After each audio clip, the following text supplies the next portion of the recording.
Hawaii Nature Center, 808-244-6500, or toll free at 188-244-6503. It's located in 875 Iao Valley Road, Wailuku, Hawaii.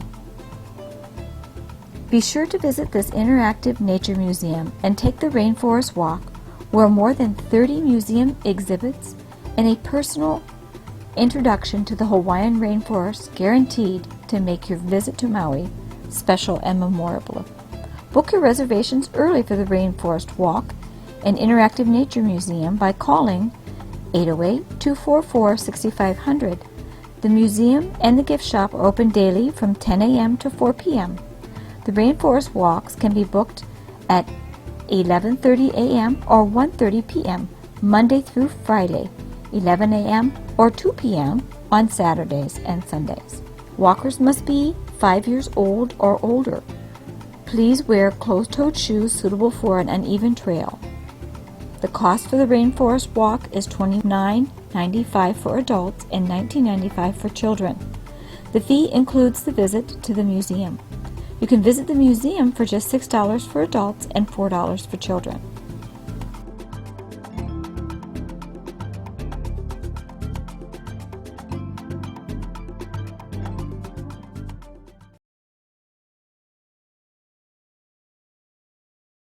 It's cool, it's colorful, it spins, and it's fun and easy to build. It's the SpinBot kit from Makershed. Build a bot that not only spins on its own, it also draws stunning geometric art as it moves. You'll build your SpinBot out of plastic body and legs, a motor, a switch, a battery box, wire nuts, foam tape, zip ties, rubber bands, and a rubber wheel. To make it spin and draw, you'll need markers and a AA battery. Build the body of your SpinBot using zip ties. It's just that easy. Align each leg to the body so that the 6 holes line up, then attach it in place with a zip tie. If your zip tie won't catch, just flip it over to get it to grip. Attach the other 2 legs in the same way. Use double-sided foam tape to stick the switch to the body at the cutout notch. Then use a zip tie to snug it into place. The motor is attached in the same way. Just stick it in place on the leg opposite the switch and then secure it with a zip tie. The motor drives the bot, so make sure the zip tie is tight. To help your bot grip, you'll add the rubber wheel to the motor shaft. Just push it until it just covers the end of the shaft, making sure not to push it on too far. If the wheel touches the motor, it won't be able to turn. Then use the tape to stick the battery box to the top of the body. Twist the red wires together and then twist on a wire nut. Then do the same for the yellow and black wires. Next, insert the battery into the battery box. Now your bot is wired, powered, and ready to go. But it's missing the most exciting part, markers. Attach a marker to each of the 2 remaining legs as shown.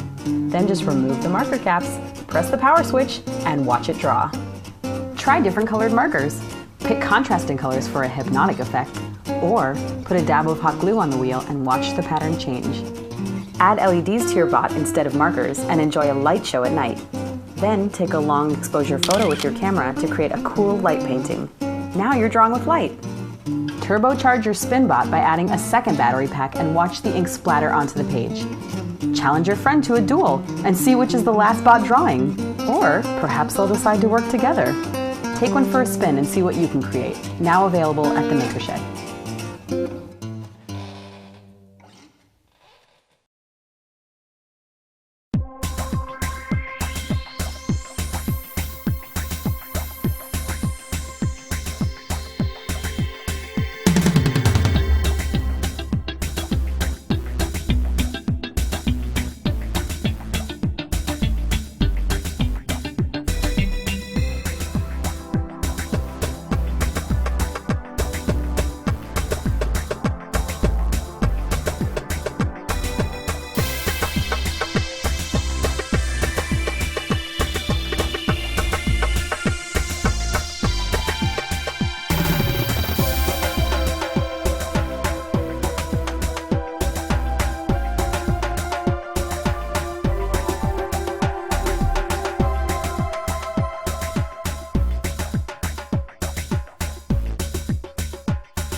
Go ahead.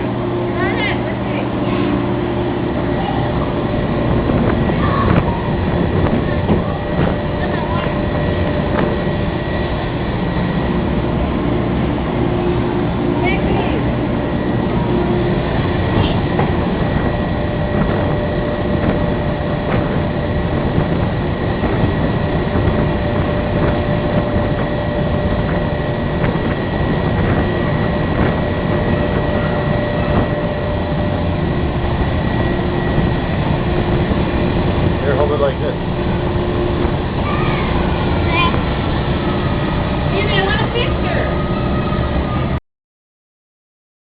So you can just make it at home. So you just cut the end of the trash can out, and then you get the rest of the shower curtain here. Right? So now put this on your head, and I'll just show you. It's easier. All right. Okay? All right. So watch this. Ready? You just don't miss. See?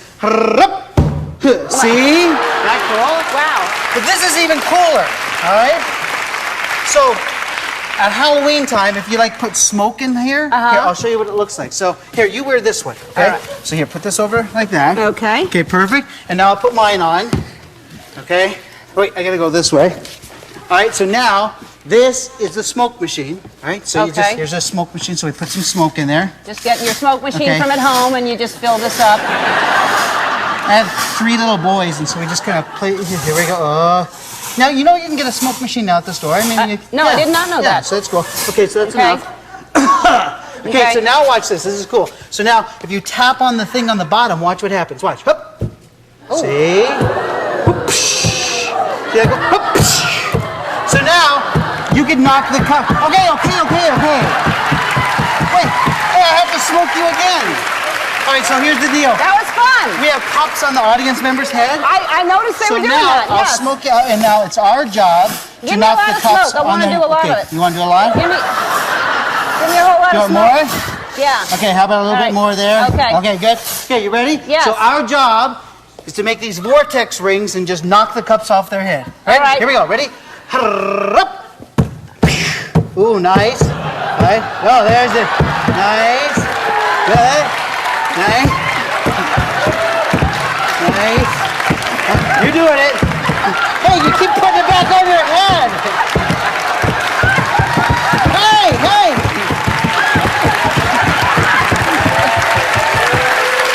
Nice job.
Snap Circuits kits are a great introduction to electricity. The easy snap-together pieces allow you to create electrical circuits without wires or soldering. Kids can spend hours working on the projects in the manual or building their own electronic devices. Hi, I like snap circuits because they're fun to do, easy to make, and safe. The directions are color-coded and step-by-step, and the pieces snap off easily and you can put them back on easily. I made an AM radio and a screaming fan that really annoyed my sister, and a motion detector that sets off when you open a door or a window.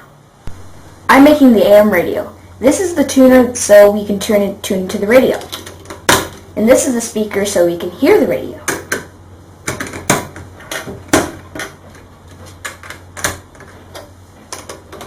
Let's test it out. My parents didn't raise me that way.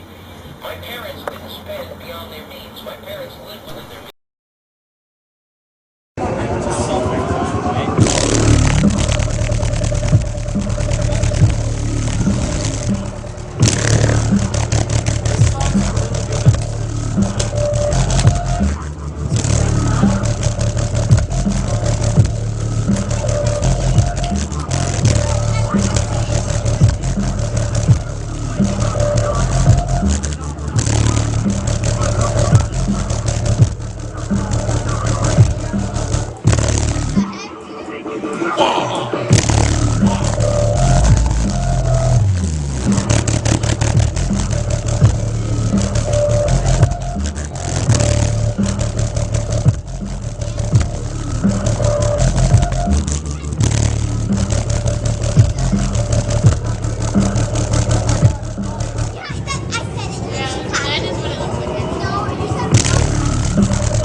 Forever blowing bubbles, pretty bubbles in the air. They fly so high, almost reach the sky, and like my dreams they fade and die. Fortune's always hiding everywhere, and I'm forever blowing bubbles, those pretty bubbles in the air.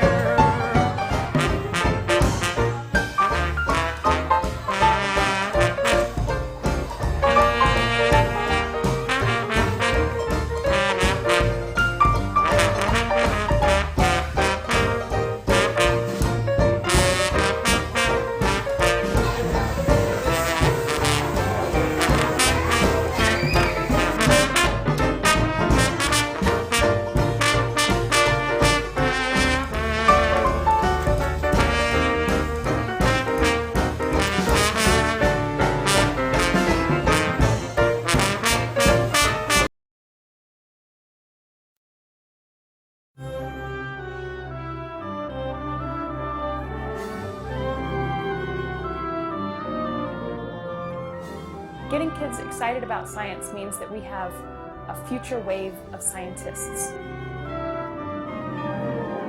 Teaching science to kids is critical because it encourages them to look around themselves and ask questions. A red spot is a big storm, so it's kind of like there's always a tornado on Jupiter. In that one red spot, you can fit about 3 Earths. Wow. Astronomy is a great way to introduce kids to science. It's really easy to get interested in science when you have something as cool as outer space to think about. It is such a visual science when you zoom in on the Ring Nebula, for example, and think about what is happening in that little tiny patch of sky, and then look at everything else that's out there and think about the possibilities. I think it really captivates the imagination in a way that no other science can. What's that? That is Draco the Dragon. We had a very basic cylinder based with a light bulb in the middle planetarium. Then I found the Digitarium, and I had no idea how easy and how fun a planetarium.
We're working on a multi-touch table, and so multi-touch tables are interesting for a variety of reasons. The technology has been around for a little while, but as the visitors here at Hatfield have told us, very few people have worked on a multi-touch table before. So the interesting thing about it is not just that it's a touch-based system, the way touch screens are, but that the form factor is different. So by being in a table form factor rather than vertically against a wall, it encourages, hopefully, a different type of social interaction. So I'm investigating multi-touch tables in a number of different projects, including a major one for NSF. This is a very small project where we're looking at a number of different interactives on space, weather, and solar systems.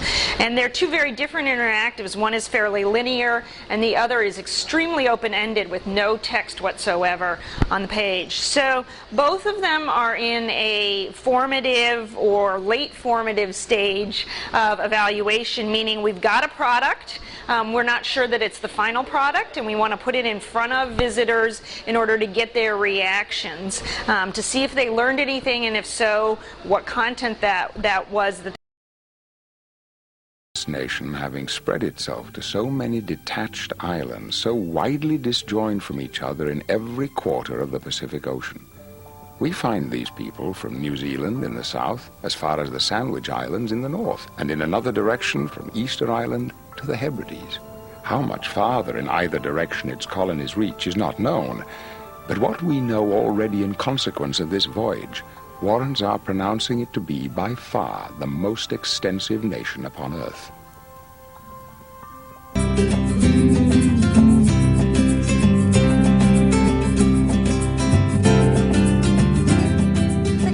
By telling us about the history of fish ponds in Hawaii.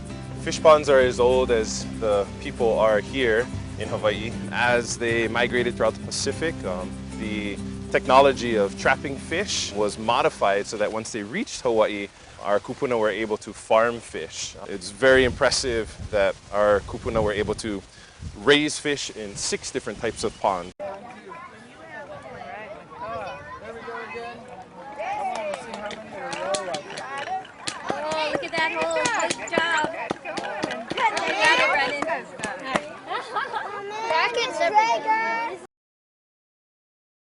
Fortunately, we had a water table before, and so we had the drain. We also, before though, had to have a water closet, and all of the materials were inside the closet, and the filter and all that. But with this design. Everything's underneath the table, so it's wonderful. It can be drained right out onto the floor. The water just recirculates. So we were able to open this up and have a much bigger water table. Ping pong balls into the water that's swirling around. They will turn around and go right down the vortex. And then they'll come to the edge. They don't go out the edge, but you see it. The old water table was made out of fiberglass, and it was more nature looking, I guess, if you will. Some of the things that it had in it, however, the build-a-pipes and some of the bucket activities and the water wheel, were really popular with that one as well, so we made sure that we kept those really popular exhibit activities with this one as well. Fog comes up underneath it, and then the water creates a bell, and it keeps it inside because gas is lighter than liquid. And so then when you disturb the liquid with your hand, then the fog is released.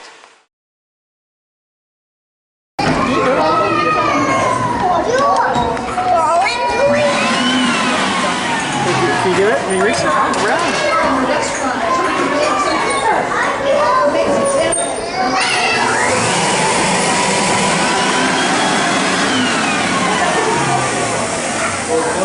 Oh, there's a ball in there?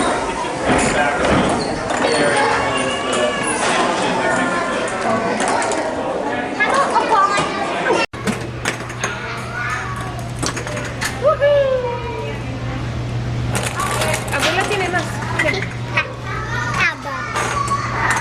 Gracias, abuela.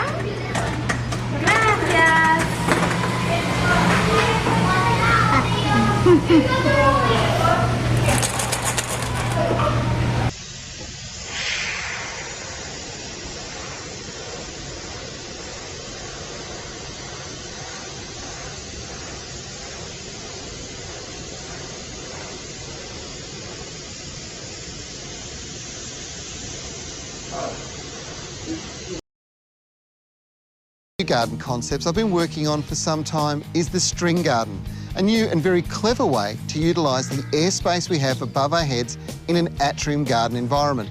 The concept is simple to recreate at home.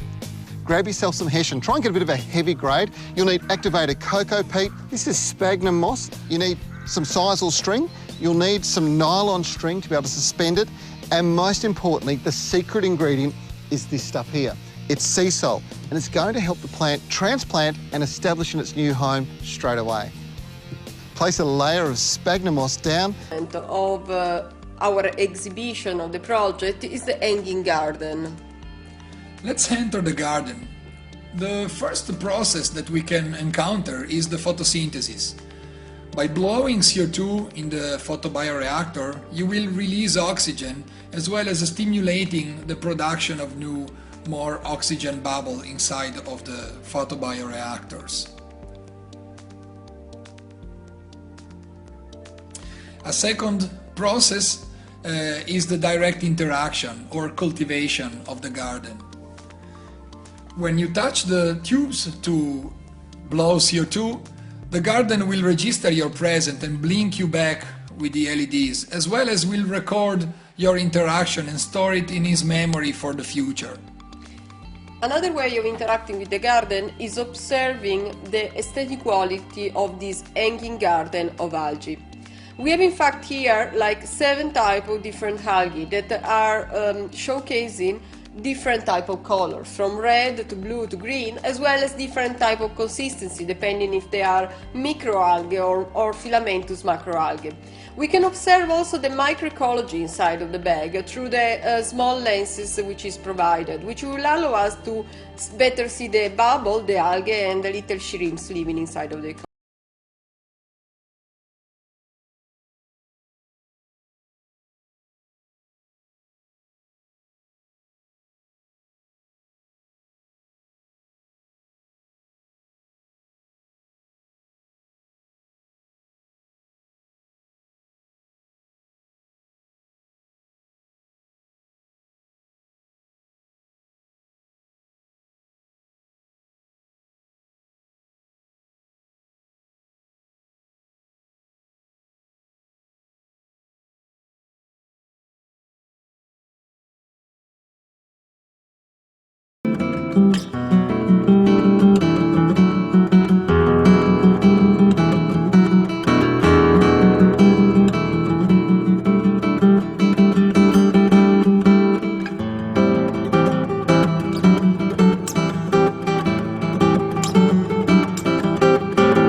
The Bishop Museum was founded in 1889.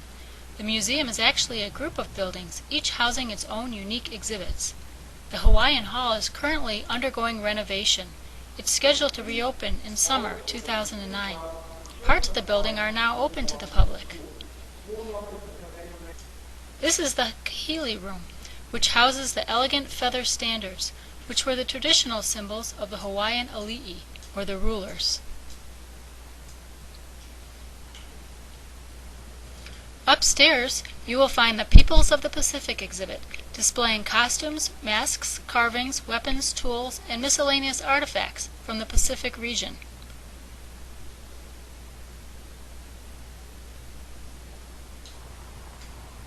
The Castle Memorial Building contains traveling exhibits, which change every few months.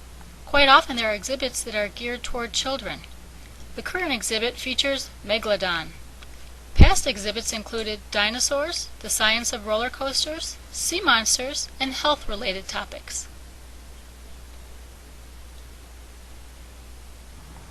The Science Adventure Center focuses on the geology and geography of Hawaii, volcanoes, plants, and animals. The centerpiece of the museum is a walk-in volcano housing exhibits about the geology of volcanoes. You can see and touch the different types of lava rocks. There's also a tunnel and a small slide for children. Upstairs, you can look inside the mouth of the volcano and see the molten lava. Children can push buttons to show the effect of magma and gas on the volcano. Every 15 minutes or so, the volcano will erupt.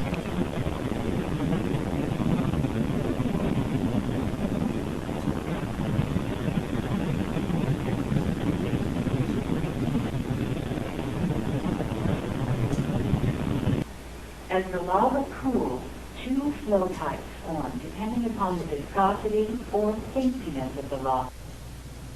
A kid favorite at the Science Center is the Make Your Own Wax Volcano exhibit. By turning a knob in one direction, you can make hot wax erupt and slowly build a volcano.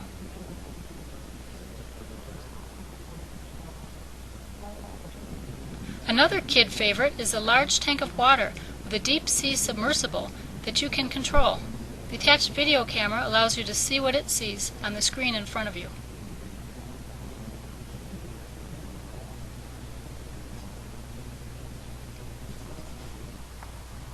The planetarium has an interesting exhibit on global warming and has shows scheduled throughout the day.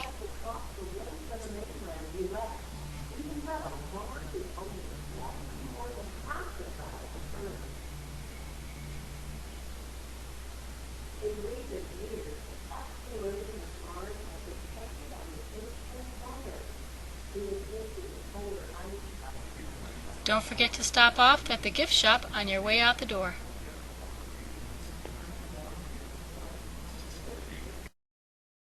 Visit Hawaii today at armchairhawaii.com.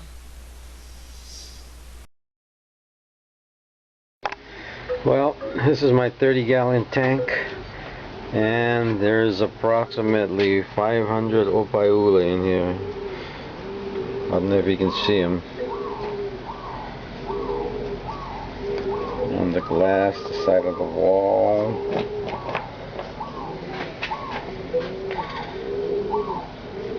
Let me get the front view.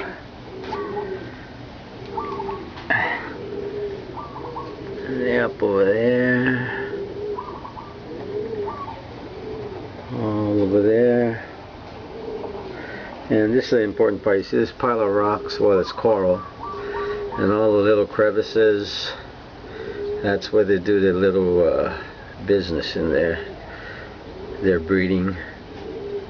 And the females have all these eggs. Maybe what, 20, 30 eggs. Pretty soon you know you got a bunch of opaiula too. So yeah, this part is really important if you want to breed opaiula. This pile of coral. See how it's slanted like that? Well, the reason why it's like that is that this is what I was told, is that it creates a convection current in your tank.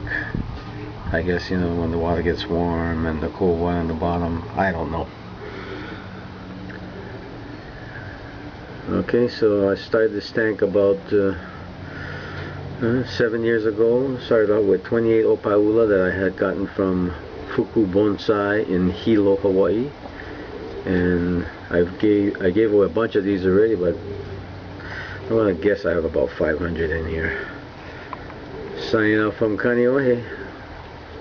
Aloha.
Four months ago. This is what was planted 4 months ago, right here. Man, okay? That's pretty amazing. Did you plant it? That pot is in there yeah. That could prevent famine right there. I mean, just that one. Okay. That's what this was in ancient Hawaii, was famine food. You left it in the ground until you needed it. Now, we're going to count the oha that come off of this, just as Jack an wants to interesting take them exercise. off. Okay, Jack's Let's going let to Jack take do them it. off.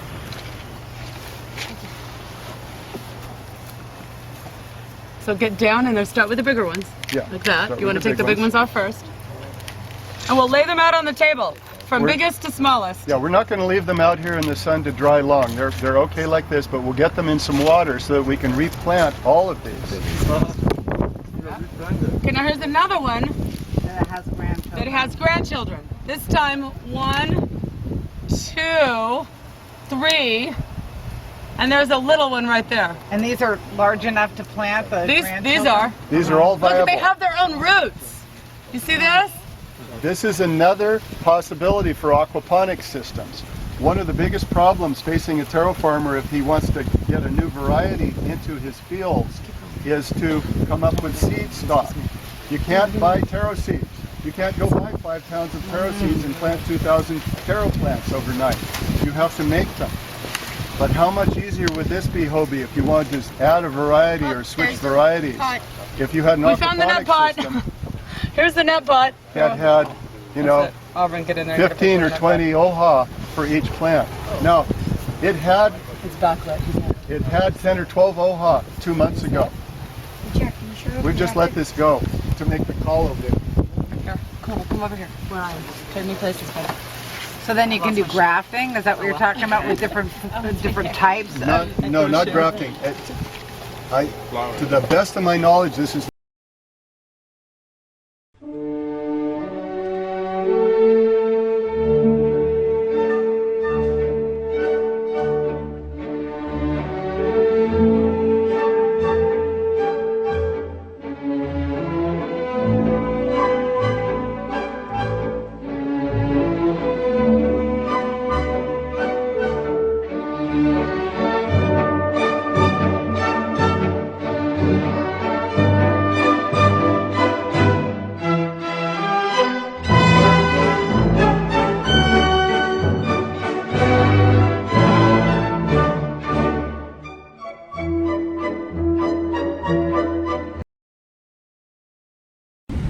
There's one side of the whisper dish. Go ahead and keep talking, honey.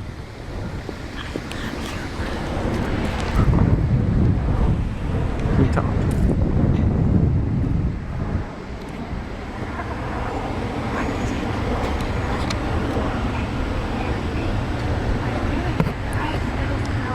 Yeah, I can hear you. Talk a little louder. Okay, can you tell me when to quit? It's kind of cold. Hi, can you hear me? Yeah, I can hear you. Can you hear me? Yeah, I can hear you. What if I talk real quiet? Can you hear me? Yeah, I can still hear you. Can you hear me? Yeah, I can still hear you. Okay, can we go in now? Yeah, let's go in. Okay.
One of my favourite bits of experiment is the magnets.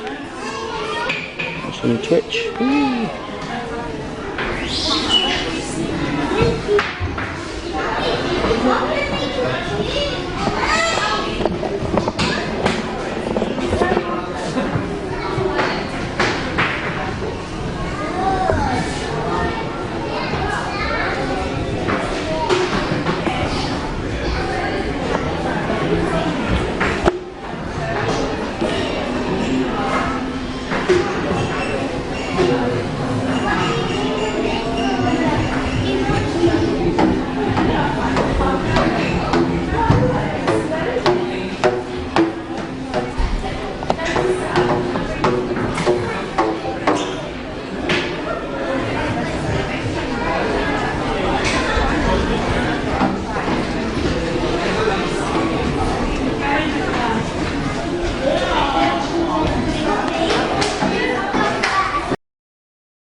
Hi there, this is the Gyrotron.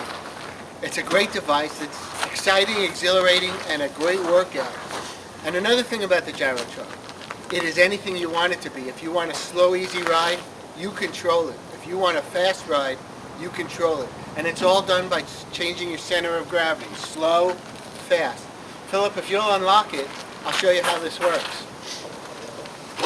Okay, so now it's released, and I can go slow and easy, nice and easy, and bending your knees brings you to a stop. Or if I stand up and lean, I can go anywhere I want to go, like here, or here. Fast, slow, it's all up to you.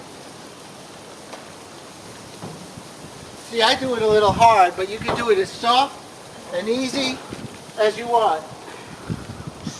And then lower your gravity to stop anytime you want. And I'm right back at the beginning. See you later, and find us at www.gyrotron.org.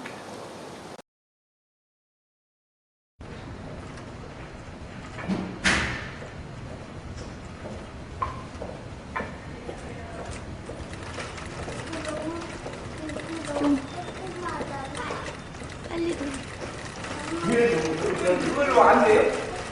이걸로 내려가면 이게 높아가지고 모양을 바꿔야 되는데 이게 안 되는데 올라가는 기계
Okay. There we go.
For many years, Pacific Science Center has maintained a hive of honeybees in our Insect Village exhibit.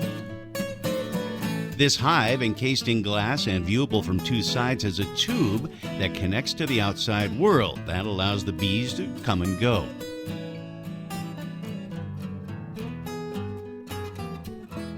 During the